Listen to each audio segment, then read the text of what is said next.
In this video, I'm going to show you how you can easily find your YouTube comments history on an iPhone or on an Android.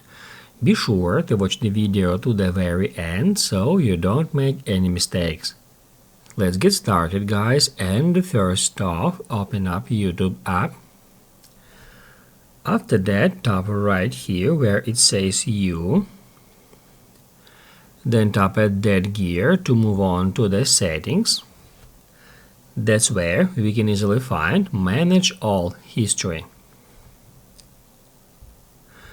On the next step, it will open up kind of Google account settings where we can easily at the very top find interactions. We need to get into interactions first.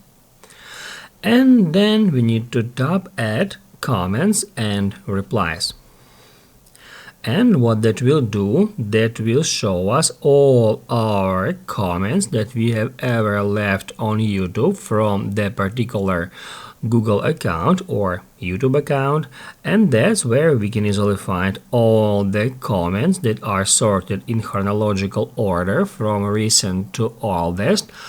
And then if you wanna, let's say, delete some comment from here, all you have to do is just tap at this cross icon next to the comment, and that's how we can easily delete our own comment from YouTube history. If this video helped you out, don't forget to hit the like button.